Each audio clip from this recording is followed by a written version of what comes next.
For most of us, a computer is about email, Google, and the occasional Word document.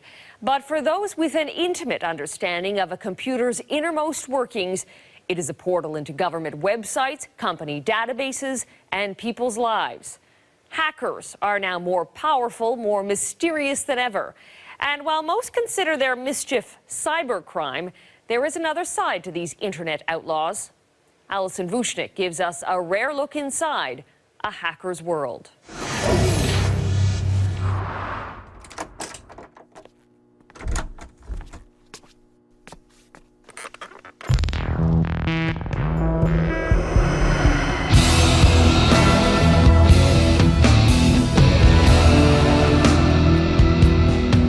Greetings, Canada. We are anonymous. Their message is blunt and unapologetic. We are a force to be reckoned with. Anonymous has a goal that needs to be achieved. Nothing will stop us from achieving that certain goal. We will go after anyone that we feel needs to be taught a lesson. And they mean it. This is Anonymous, a secretive, leaderless hacker collective. But this Anonymous member granted 16 by 9 a rare interview. We are just as sick and tired of the corrupt, malicious system as the next person. The current democratic institutions are not only failing us, they're making our lives unbearable. They get our hopes up and tell us change is coming, then throw all our hopes and dreams in the dust. Anonymous represents a new kind of hacker, the activist, dramatic, political, and very public, posting their videos on YouTube. But hacking existed long before Anonymous. The explosion of the internet brought the explosion of hacking and hacker culture, with its own rules, hierarchy, and code. And there are different kinds of hacking. Some are criminal, others political, and some actually hacking for good. The line is a really tough one to draw, but hacking is anyone. There's good hackers, there's bad hackers, there's hackers who do what they do in order to find out vulnerabilities and weaknesses in applications and computer systems in order for us to be better protected. And then there's bad hackers who use it for making a name for themselves or just making money. Regardless of motivation, all hacking relies on a powerful set of skills that both build and dismantle, a game of cat and mouse where the stakes have never been higher and the rules are tested, yet still undefined. There is this battle between good and evil going on. This is a $1 billion plus industry in North America alone in terms of cyber crimes. You don't really need to know anything about hacking to be highly successful. There are different types of hackers doing different types of hacking. The most serious are cyber attacks, lifting credit card and personal information, extortion, stealing identities, and ruining lives. Then there are political hackers, attacking government websites. Even more frightening, deploying a computer virus inside an Iranian nuclear facility. These are not old-school bank robbers. I mean, the biggest problem with bank robberies out there is that, there's a lot of alarm bells, you have to break something, people are shooting at you, where you can do a cyber attack, sit in your pajamas, drinking a coffee or a tea, and the world is your oyster. And when there are crimes, companies hire Daniel Tobick and his cyber forensic firm, Digital Wizard, to investigate. Sometimes the bad guys are ahead, sometimes we're ahead, right? But it's always a game. The game played from an undisclosed location where they track down cyber criminals from all over the world. They find a weakness in the system and they're able to penetrate. So the cost can be sometimes in the tens of thousands, but usually it's, again, depending on the size of the company, the infrastructure can go up as hundreds of thousands, and we've seen companies who spend millions of dollars to fix those kind of vulnerabilities. Companies and governments need to fix those vulnerabilities before they happen. And that's why they come to a place like this, a hacker convention. They come here to recruit and hire, making the hacker a hot commodity. I solve problems extremely quickly, and I enjoy learning. It's my passion in life. And I think with that skill set, that would be valuable to anyone. At conventions like these, you'll find Canadian Karsten Johansson, a hacker for hire. Karsten always liked to figure out how stuff worked and then share it. Never a rule breaker, just someone smart, creative, and capable. He's now hired by large corporations to test how secure their systems are. I'm really used to hearing about how wonderful a company's security group is, or their administrators. They're always the best. And there's no way you're going to get through this because we put too many controls in and blah blah. What winds up happening is I do find a way in. It's a very common issue that there are so many vulnerabilities that are out there. It's impossible to keep on top of all of them.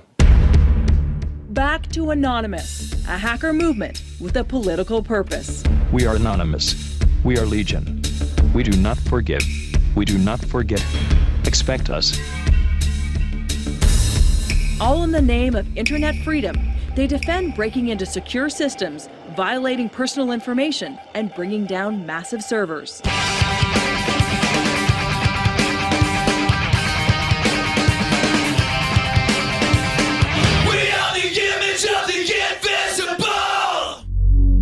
We don't want people to be scared of us, but we also want people to take us seriously. A message this anonymous member tried to get across when he agreed to be interviewed by 16 by 9. Maybe our videos are just like that. People aren't used to watching videos done by what the government calls a quote, alleged cyber terrorist group. He's right. The U.S. Department of Homeland Security has issued warnings about Anonymous, and the FBI is tracking them.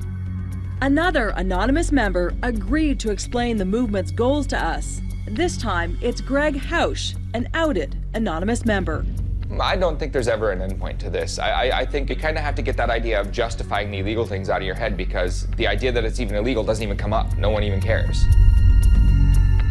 They're active in every country in the world. I mean, Anonymous, it could be called a group, but it's really non-existent. It's anyone who wants to use the name and wants to actually protest or do an action online under the umbrella can. The skill sets are actually these days relatively easy to pick up. In fact, there are hacking tutorials online where you can learn how to crack passwords, send a virus, or get access to systems. I'm anonymous if I choose to be. You're anonymous if you choose to be. Anyone is. Their actions can be illegal, and their politics push the limits. But Anonymous are turning the hacker into a force to be reckoned with. They claim to be the hidden face of the 99% who are sick and tired of their needs being ignored. Anonymous has targeted corporations, governments, banks, and in this year of the protest, joined Occupy movements around the globe. Greg says it started out as a nuisance, pranks against various websites and businesses, just to get a laugh. Causing mayhem on the internet by randomly just, messing with other websites. They were mischievous and having fun and doing whatever they wanted. It turned serious, a form of protest using computers in a new kind of war. At some point, you just have to say, we don't care about your laws because they make no sense. Some call it hacktivism, fighting for social justice by hitting people where it hurts most. You have to believe that civil disobedience has caused a lot of good in this world. And where would we be without the civil disobedience that brought us, women's rights to vote, blacks' rights to vote? There's a common thread there you can find that, the people who they've gone after have in some way, in Anonymous's mind, really deserved it. In 2008, Greg and some friends decided to take on the Church of Scientology when the church took an unflattering video off YouTube. To Greg and other anonymous members, that violated internet freedom. We thought we were going to troll Scientology for a week, too, online. So we made this video that we thought was very ominous and scary, and we named it Message to Scientology. Anonymous has therefore decided that your organization should be destroyed. And out of nowhere, CNN's playing the video on TV, and we're like, wait a minute, what did we do? The Church of Scientology didn't know what hit them. Attacking Scientology's website, amassing an online army with massive protests on the street, Anonymous was on the move. At that point, that was the first real gigantic acceptance of Anonymous as an idea, as a brand, as anything, that went out to the public because all the news covered it. It was everywhere. That got lots more people involved. The church calls them a hate group, claiming they received bomb, arson, and death threats and providing 16 by 9 court documents. showing that 2 other individuals were convicted and imprisoned for the hack and ordered to pay damages. But it didn't seem to slow Anonymous down.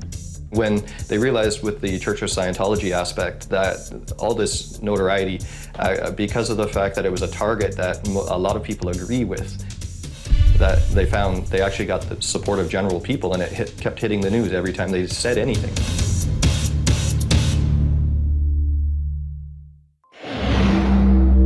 Next on 16 by 9, are they cyber criminals You affected my life, you took my information online. or champions for civil rights? By Anonymous and Null Security putting it out there, they're really showing you that it's already out there. You just, wouldn't listen.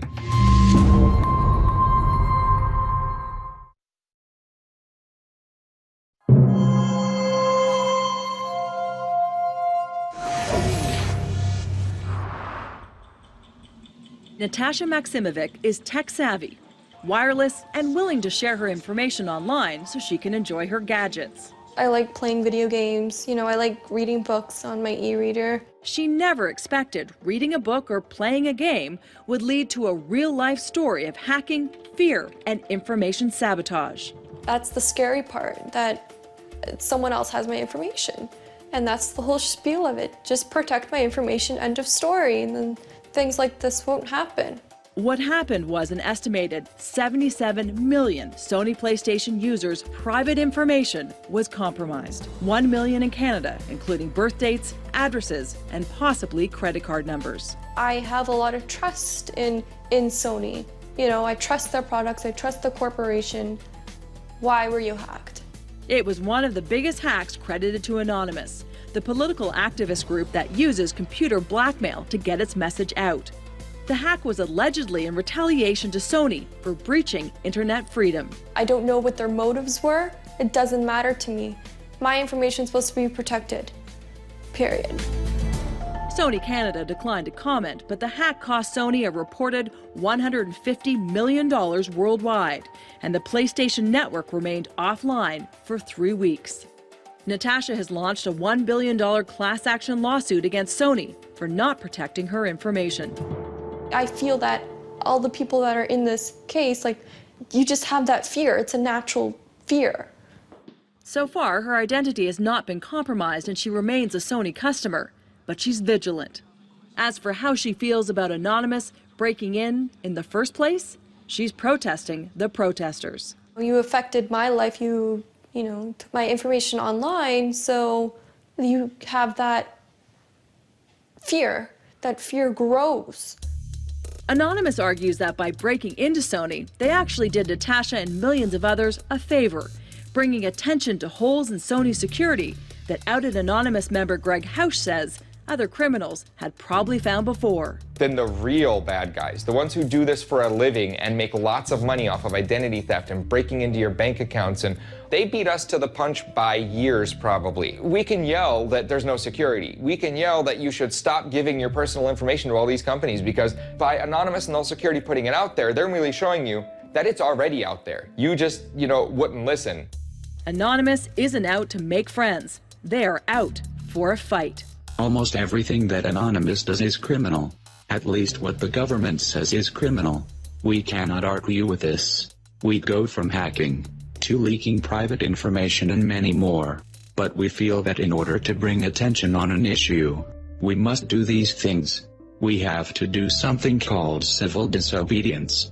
We may go far in a few places, but those acts are vital to our overall mission of defeating corruption and doing it for the lulz.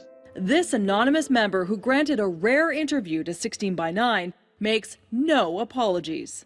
Karsten Johansson is in the business of trying to fortify security computer systems. They're forcing companies to be a little bit more transparent and very cautious about how they conduct their business, because what Anonymous is doing, they are bringing a lot of attention in, which is good, but I can't say it justifies it. It just works.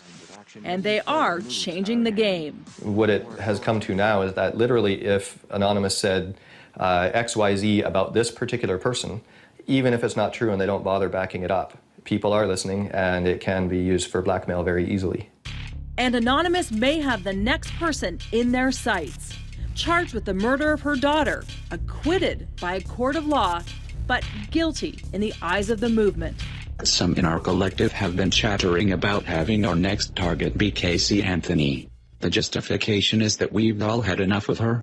We all know that she's guilty, even though the jury made the mistake of setting her free. And now she's releasing video blogs, trying to get more attention. The impact of hacking, from criminals cracking security systems to Anonymous' signature videos, has become such a global epidemic that 2011 was declared the year of the hacker. Today, hacking is, for most, synonymous with lawbreaking and protest. But not all hacking is bad. Some hackers are at the forefront of technology and creativity, others fighting to keep the bad guys at bay. Karsten is one of the good guys, making his living as what's called a tester, hired by Fortune 500 companies to see if hackers could break into their systems. Hacking used to be a very, very difficult thing to do, and it was always associated with very smart people. It started decades ago at the Massachusetts Institute for Technology, MIT in Boston, where some of the brightest technical minds conjure up things most of us could never imagine. Where people were trying to figure out, well, this is a neat thing I've never seen before, and then trying to figure out everything they can about it. Jobs, Gates, Wozniak, all legends in the computer world, some say got their start by hacking. The results, a technical revolution. Laptops, online video games, smartphones, and software. Software engineer John Van Alten thinks you'd be surprised by all the things you use every day thanks to a hacker. So many things that are becoming a ubiquitous part of our society, whether you talk about your iPhone or even your laptop, which started off as this general concept of a PC. All these things, they started off as some hacker's toy project. If you listen to music on a laptop, stream movies online, or unlock your iPhone so you can switch providers, that's because hackers figured it out first. And hacking culture, old and new, is driven by sharing. If a hacker has found a weakness or a solution, it gets posted for other hackers to see and use however they want. It was in the mid-90s when things started to shift. Companies started to operate online, and there was money to be made breaking in, attracting a whole new breed of hacker called black hats, setting up the battle of good versus evil. A hacker wasn't a bad term before. It was actually guys who had a little bit more knowledge than the average Joe, who knew how to work and program and how to manipulate a machine into doing wonderful things. Some hackers are still doing wonderful things. This is a room full of them. They aren't out for world domination or even to cause a nuisance. They gather for a weekend to create, debate, and solve problems. To me, hackers get a bad rap, and it's totally unfair. It's called Random Hacks of Kindness, and they hold events all around the globe. Melanie Gorka is the Toronto event organizer. All of these hackers that are coming to Random Hacks of Kindness are all trying to solve problems for humanity. So we call it a Hacking for Humanity. Random Hacks of Kindness is a community of developers, designers, subject matter experts, and technologists who get together for weekend-long code sprints or hackathons. Volunteers gather to hack or design software to help people. Everything from water quality testing to medical care in remote communities. Building apps, some programs that can literally save lives. A bunch of people getting together and trying to solve problems to make life better for people on a volunteer basis. And this really fascinated me. And as well, one of the things that attracted me to this event was that they were using open source software. Open source software is really amazing how people can collaborate around the world. This weekend, John is working on a program to help identify safe drinking water using cell phone communication. These hackers work with big business like Google and Microsoft, using their brain power to solve problems. This weekend, there are more than 5,000 hackers taking part worldwide. It is a big army of hackers and do-gooders who just want to get out there and make a difference in their communities. It's impossible to know how big that hacker army is worldwide. Whether working for good or evil, they have a skill set that is in demand. For some driven by arrogance, others with a purpose. After all, some believe cyberspace is a hacker's world, and we're just visiting. As long as, we're human, there's going to be hackers. because there's always going to be someone out there doing something that people don't agree with. And, you know, a lot of civil disobedience going forward is going to be done from the keyboard, not out in the streets getting hit with a fire hose.